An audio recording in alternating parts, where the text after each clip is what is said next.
संक्षिप्त महाभारत के अनुशासन पर्व में दृष्टांत पूर्वक दान की श्रेष्ठता और 5 प्रकार के दानों का वर्णन। युधिष्ठिर ने पूछा, पिता में आप कहते हैं दान और तप दोनों में से स्वर्ग की प्राप्ति होती है, किंतु इस पृथ्वी पर इन दोनों में श्रेष्ठ कौन सा है? तब भीष्म जी ने कहा, युधिष्ठिर, तपस्या से शुद्ध अंतःकरण वाले जिन धर्मात्मा राजाओं ने दान जनित पुण्य के प्रभाव से बहुत से उत्तम लोक प्राप्त किए हैं, उनका नाम बता रहा हूं, सुनो। लोकमान्य महर्षि आत्रेय अपने शिष्यों को निर्गुण ब्रह्म का उपदेश देकर उत्तम लोक में गए हैं। काशी के राजा प्रतर्दन ने अपने प्यारे पुत्र को ब्राह्मण की सेवा में अर्पण कर दिया, जिसके कारण उन्हें इस लोक में अनुपम कीर्ति मिली और वह परलोक में भी वे अक्षय आनंद का उपभोग कर रहे हैं। संकृति नंदन राजा रंतिदेव ने महात्मा वशिष्ठ मुनि को विधिवत अर्धदान किया, जिससे उन्हें श्रेष्ठ लोकों की प्राप्ति हुई। देवऋद्ध नामक राजा यज्ञ में सोने की 100 कड़ियों वाले दिव्य छत्र का दान करके स्वर्ग लोक को प्राप्त हुए। सूर्यपुत्र कर्ण अपना दिव्य कुंडल देकर तथा महाराज जन्मेजय ब्राह्मण को स्वारी और गौ दान करके उत्तम लोकों में गए। राजऋषि वृषाधर्मी ने द्विजों को नाना प्रकार के रत्न रमणीय गृह प्रदान करके स्वर्गलोक में स्थान प्राप्त किया है। विदर्भ के पुत्र राजा निमि ने अगस्त मुनि को अपनी कन्या और राज्य का दान करके पुत्र, पशु और बांधुओं सहित स्वर्ग में निवास किया है। महायशस्वी परशुराम जी ने ब्राह्मण को भूमि दान करके उन अक्षय लोकों को प्राप्त किया है, जिन्हें पाने की मन में कल्पना भी नहीं हो सकती। एक बार संसार में वर्षा न होने पर मुनिवर वशिष्ठ जी ने समस्त प्राणियों को जीवन दान दिया था, जिससे उन्हें अक्षय लोकों की प्राप्ति हुई। राजऋषि कक्षसेन महात्मा वशिष्ठ जी को अपना सर्वस्व अर्पण करके स्वर्ग में गए। क्रंधम के पुत्र और अभिक्षित के पुत्र राजा मरुत ने अंगरा मुनि को अपनी कन्या देकर स्वर्ग में स्थान पाया है। पंचाल देश के धर्मात्मा राजा ब्रह्मदत्त ने निधि नामक शंख का दान करके परम गति प्राप्त की है। मनु के पुत्र राजा सुधम्न ने महात्मा लिखित को धर्म के अनुसार दंड देकर उत्तम लोकों में स्थान प्राप्त किया है। महान यशस्वी राजऋषि सहस्त्रचित्य ब्राह्मण के लिए अपने प्यारे प्राणों की बलि देकर श्रेष्ठ लोक में गए हैं।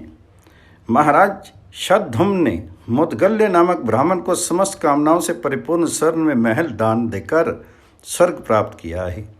राजा समन्यु ने भक्ष्य भोज्य पदार्थों की परतों के समान ढेरी लगाकर उसे शांडिल्य को दान किया था, इससे वे उन्हें स्वर्ग की प्राप्ति हुई है। अतः तेजस्वी शालु नरेश च्युतिमान ने ऋचिक मुनि को राज्य देकर उत्तम लोक पाया है। राजऋषि मद्रास्य अपनी सुंदरी कन्या हिरण्यहस्त को देकर देवलोक के निवासी हुए। राजऋषि लोमपाद ने ऋष्यशृंग मुनि को अपनी शांता नाम वाली कन्या दान की थी, इससे उनकी समस्त कामनाएं पूर्ण हुई। राजऋषि भगीरथ अपनी यशस्विनी कन्या हंसी को कोत्स ऋषि की सेवा में देकर अक्षय लोक में गए हैं। राजा भगीरथ ने कोहल नामक ब्राह्मण को 1 लाख कुएं दान की, इससे उन्हें उत्तम लोक प्राप्त हुए। युधिष्ठिर, ये तथा और भी बहुत से राजा दान और तपस्या के प्रभाव से बारंबार स्वर्ग को जाते और पुनः वहां से इस लोक में लौट आते हैं। जिन ग्रस्तों ने दान और तपस्या के बल से उत्तम लोकों पर विजय पाई है, उनकी कीर्ति जब तक ये पृथ्वी कायम है तब तक बनी रहेगी।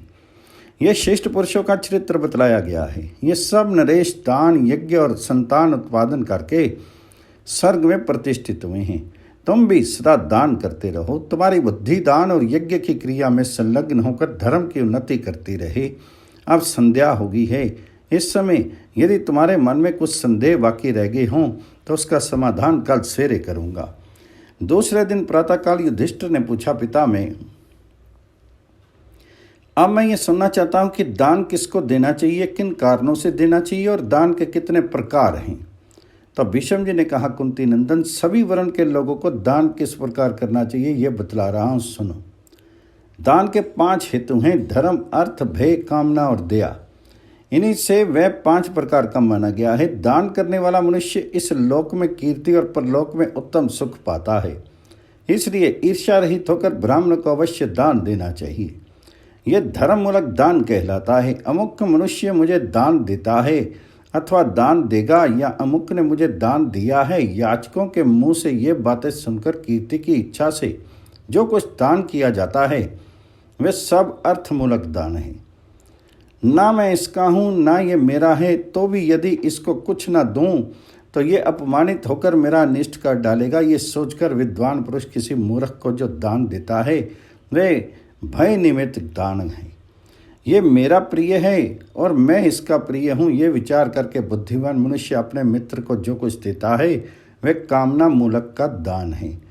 ये बेचारा बड़ा गरीब है और मुझसे मुंह खोलकर मांग रहा है, थोड़ा देने से भी बहुत संतुष्ट होगा। ये विचार कर दरिद्र मनुष्य के लिए यदि कुछ दिया जाता है तो वह दया निमित्तक दान कहलाता है।